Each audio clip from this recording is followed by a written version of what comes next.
Welcome back to the coaching of Azad sir. मैं आजाद आपके सामने मैथ का चैप्टर 1 वास्तविक संख्याएं, और इससे पिछली वीडियो में मैंने वास्तविक बताया था कि वास्तव में हम लोग एक ऑनलाइन वीडियो आपके लिए ऑनलाइन क्लास लेके आ रहे हैं और ये वास्तव में है। ऐसे ही करके इस पाठ का भी नाम है वास्तविक संख्याएं। इसमें जो गिनती है वो वास्तव में है। तो बताया था वास्तविक संख्या क्या होती है, आपकी परमेय और अपरमेय संख्याओं के संग्रह को वास्तविक संख्याएं कहते हैं। तो इस वास्तविक संख्या वाले पाठ में हम इन दो चीजों को पढ़ेंगे विस्तार में। जो हमारी भूमिका है, जो एनसीईआरटी बुक में जो भूमिका लिखी हुई है, उसमें इन दो बातों का जिक्र किया गया है। पहली बात है यूक्लिड विभाजन एल्गोरिथम, यूक्लिड विभाजन एल्गोरिथम, और इसका दूसरा नाम हिंदी में कलन विधि भी है। क्या है? कलन विधि। तो इसका जो मतलब होता है वो मतलब होता है भाग देना। क्या होता है? भाग देना। तो गाइस आप ये तो जानते होंगे भाग कैसे दिया जाता है। तो आप इतना जानते होंगे कि जिस संख्या से भाग दिया जाता है, जिस संख्या से भाग दिया जाता है उसे भाजक कहते हैं, और जिस संख्या में भाग दिया जाता है उसे भाज्य कहते हैं। और जितने बार भाग जाता है वो आपका भागफल होता है, और जो शेष बचता है वो आपका शेषफल होता है। तो यहाँ से एक चीज सीखने को मिलती है कि दो का पहाड़ा पढ़ना है आपको, बहुत ईजी। ठीक है? 2 दूनी 4, कितना बचा आपका? 3। कितना बचा? 3। ठीक है?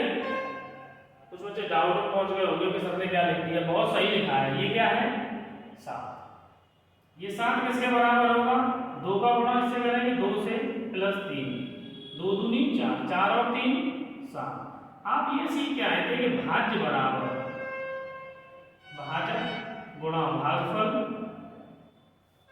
प्लस शेषफल। इस नियम से तो ये सही है, कोई गलती नहीं है किसी में भी। क्यों? भाज्य के बराबर आ तो गया, और क्या चाहिए आपको? बताओ। भाजक गुणा भागफल प्लस शेषफल। अरे 2 दूनी 4, अरे कितने बार भी पढ़ दो, ज्यादा बार पढ़ दोगे तो माइनस नहीं तो आ जाएगा। लो, क्या दिक्कत है? डरते हो गणित से, डरते रहो। 2 चौक 8, लो माइनस का 1 बचा। बताओ, कर दे।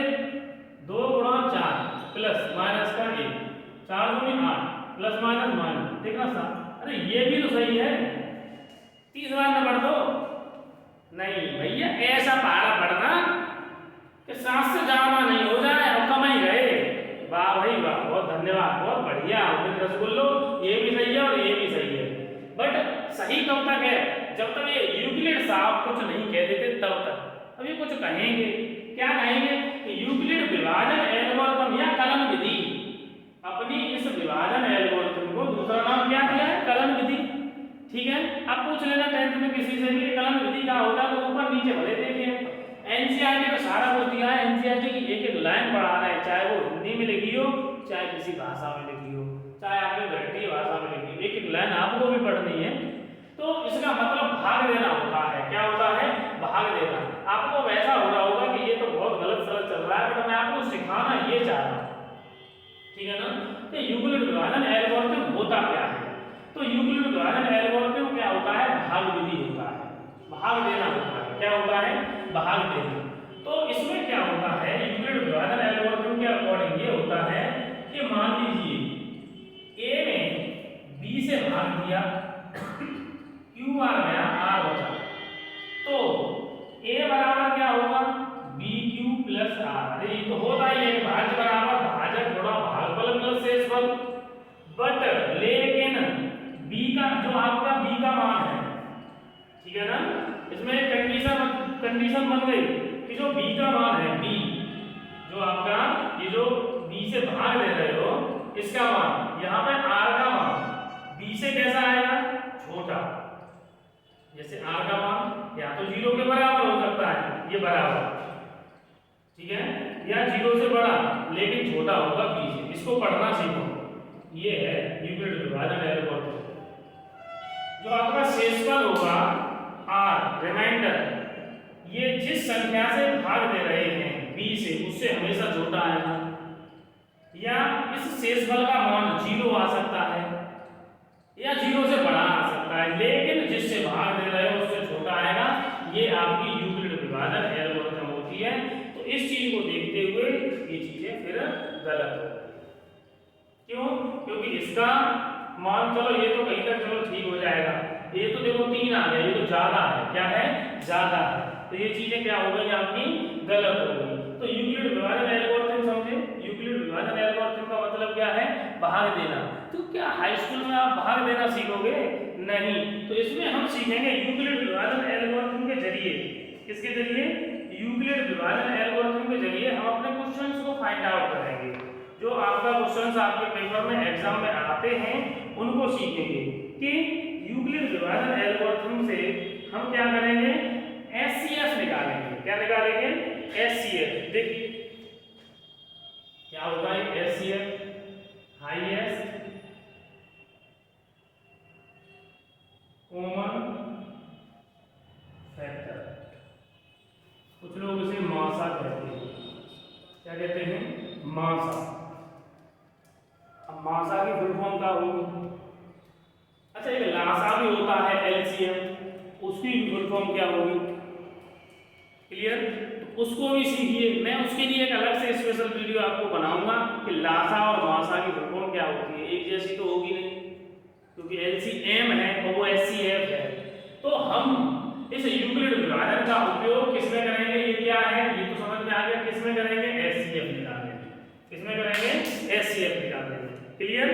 तो इसका उपयोग हम, तो जी देखिए यूक्लिड विभाजन एल्गोरिथम और यूक्लिड विभाजन एल्गोरिथम से के माध्यम से इन दोनों संख्याओं का आपको क्या निकालना है, एचसीएफ, मासा निकालना है। मैं मासा की ही बात कर रहा था, उसके लिए मैं आपको अलग से एक वीडियो बनाऊंगा, बहुत ही इंटरेस्टिंग तरीके से समझिएगा क्या होता है। आप गणित से डरिएगा मत, बस इसका मतलब भाग देना होता है, क्योंकि यूक्लिड विभाजन एल्गोरिथम से मासा निकलवाने की कोशिश कर रहा है तो आप भाग दीजिए। जैसे कि ये मैंने अभी भाग दिया है 135 का भाग 225 में एक बार गया, देखो 90 बचा है, छोटा है ना, सही है। फिर 90 का भाग मैंने इसी 135 में दे दिया, फिर 45 बचा, छोटा है ना, तो ये भी सही है। फिर 45 का भाग मैंने 90 में दे दिया और आपका शेषफल क्या आ गया, 0। जब तक शेषफल 0 नहीं आएगा तब तक हम इसी लंबी विभाजन प्रक्रिया से भाग देते रहते हैं। अब इसको देखो यूक्लिड विभाजन प्रक्रिया से क्या लिखेंगे, ये जो 225 है वो किसके बराबर होगा, 135 गुणा 1 प्लस 90 है। समझ गए हो गए? भाज्य बराबर भाजक गुणा भागफल प्लस शेषफल। इसी प्रकार जो 135 होगा ये किसके बराबर होगा, 90 गुणा 1 प्लस 45। इसी तरीके से 90 बराबर किसके होगा, 45 गुणा 2 प्लस 0। किसने 0 किया, 45 ने। तो इस प्रकार ये आता है 135 और 225 का जो मासा होगा, क्या होगा, मासा, एचसीएफ होगा, वो कितना होगा, 45। आप चाहे किसी भी विधि से निकाल लो, गुणनखंड विधि से निकाल लो, एक देसी तरीका भी होता है एचसीएफ निकालने का, जिसे हम फैक्टर कहते हैं, ठीक है ना। वो सारी चीजें मैं आपको एक अलग वीडियो प्रोवाइड करूंगा। तो ये आपका पहली जो एक्सरसाइज है एनसीईआरटी की 2.1, उसका एक्सरसाइज 1 का पहला ही क्वेश्चन है, इसमें सेकंड थर्ड क्वेश्चन आपको खुद करने हैं। उसके बाद आपको एक क्वेश्चन है एक्सरसाइज 1.1 का ही, और उसको देखिए। तो ये आपके एनसीईआरटी एक्सरसाइज 1.1 का सेकंड क्वेश्चन। इससे पहले मैंने एक्सरसाइज 1.1 का फर्स्ट क्वेश्चन आपको कराया। इस चीज का ध्यान रखना गाइस, जितने भी उदाहरण जो एग्जांपल सॉल्व है उनको छोड़ना नहीं है, करके जाना है, ठीक है ना। और उसके बाद एग्जाम से बिफोर एग्जाम आपको आए हुए क्वेश्चंस को लगा के जाना है, चाहे किसी भी बुक से लगाओ, डजंट मैटर। बट एनसीईआरटी का एक एक क्वेश्चन, एक एक एग्जांपल और जो भी सारांश लिखा है और जो भी आपकी जो भूमिका वगैरह हिंदी में जो कुछ भी लिखा है वो सारा कुछ पढ़ना मत भूलिएगा। दर्शाइए कि कोई भी धनात्मक विषम पूर्णांक 6q + 1 या 6q + 3 या 6q + 5 के रूप का होता है, जहां q कोई पूर्णांक है। ये चीज आपको दर्शानी है, आंसर बनाना है। तो देखिए इसमें क्या करना है, आपको स्टार्टिंग से ये देखना है अपनी तरफ से, माना सॉल्यूशन देखो, माना ये कोई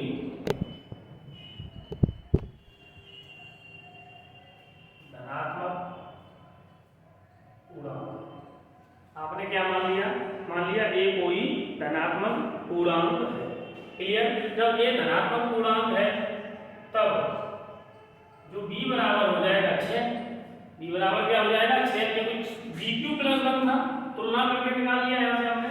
तो r बराबर क्या हो जाएगा, या तो 0 हो सकता है 3 या 4 या 5, क्योंकि b से छोटा होगा r शेष पर। अब इनमें आपने विषम पूर्णांक कौन कौन से हैं?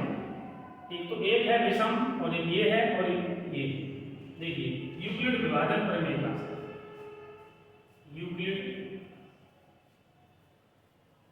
विभाजन प्रमेय का a बराबर बी क्यू प्लस आर, जहाँ r का मान या तो बराबर 0 से या 0 से बड़ा लेकिन छोटा होगा किससे? b से। इस लाइन को पढ़ना सीखो। r का मान 0 के बराबर या 0 से बड़ा लेकिन छोटा होगा b से, ठीक है ना? क्लियर? देखिए अब r बराबर, अब यहाँ पे इसमें विषम पूर्णांक कौन कौन से हैं? 1 3 5, r बराबर 1 रख देंगे तो a बराबर क्या हो जाएगा? बी क्यू प्लस ए, और b का मान क्या है? 6 क्यू प्लस ए। फिर से r बराबर कितना रखने पर? 3 रखने पर, तो a बराबर क्या हो जाएगा? Direct 6 Q plus 3। फिर से r बराबर कितना? 5 रखने पर, a बराबर क्या हो जाएगा? 6 क्यू प्लस 5। अतः क्या होगा? कोई भी धनात्मक विषम पूर्णांक, अतः कोई भी धनात्मक विषम पूर्णांक 6 क्यू प्लस 1 या 6 क्यू प्लस 3 या 6 क्यू प्लस 5 के रूप का होता है। इस प्रकार हमने क्या कर दिया? दर्शा दिया। सो मीन्स दर्शाना, इस तरह से हमने ये दर्शा दिया। क्लियर है? समझ में आया कि ये कोई हमने इस तरीके से आपको जो एग्जांपल उदाहरण है उनको भी करना है। क्लियर? तो मैं इसके बाद आपको बताना चाह रहा हूँ कि अंकगणित की आधारभूत प्रमेय क्या होती है। क्लियर?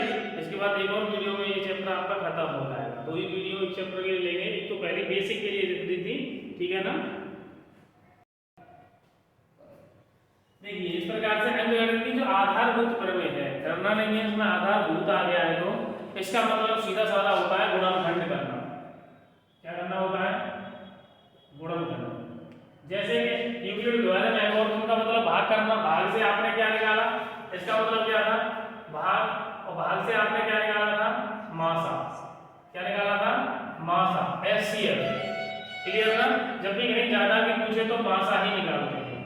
इसी प्रकार अंकगणित की जो आधारभूत प्रमेय, इसका मतलब गुणनखंड, और गुणनखंड से क्या निकालेंगे हम? HCF, LCM, लासा, ठीक है ना?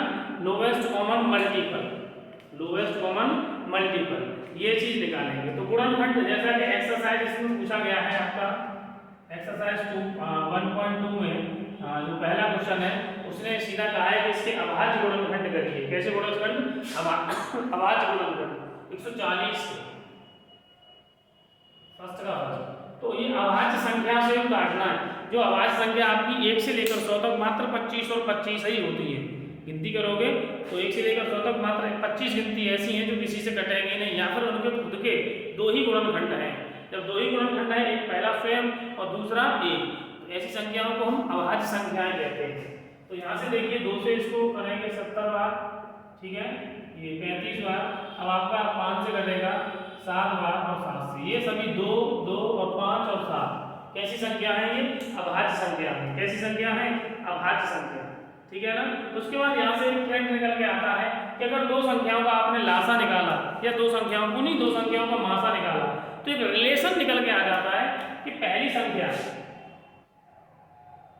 और इसका मल्टीप्लाई करोगे सेकंड संख्या से, second number, first number into second number equal होगा LCM इनटू HCF। अगर यहाँ से आपको दोनों नंबर दे रखे हैं और उनका LCM दे रखा है तो HCF आसानी से निकाल सकते हो इसके डिवाइड में ले जाके, ठीक है ना? तो इस ट्रेंड में क्वेश्चन आपसे पूछे जा सकते हैं। क्लियर ना? तो जैसा कि एक क्वेश्चन मैं आपको पढ़ के बता रहा हूँ, किसी खेल के मैदान में, ये एनसीईआरटी का क्वेश्चन है जैसा कि मुझे स्क्रीन में दिख रहा है कि किसी खेल के मैदान के चारों ओर एक वृत्ताकार पथ है और इस मैदान का एक चक्कर लगाने में 18 मिनट लगते हैं, जबकि इसी मैदान का एक चक्कर लगाने को रवि को 12 मिनट लगते हैं। मान लीजिए वो दोनों एक ही स्थान से चलकर एक ही समय चलना प्रारंभ करके एक ही दिशा में चलते हैं, तो पुनः प्रारंभिक स्थान पर कब मिलेंगे, तो कम से कम समय, तो इन दोनों का लासा निकालना मुनासिब होगा और लासा से हम इसका क्या कर लेंगे, आसानी से आंसर निकाल लेंगे। इस तरीके से आपको ज़्यादा से ज़्यादा क्वेश्चन, जैसे ज़्यादा से ज़्यादा पूछता है तो मासा निकालना होता है।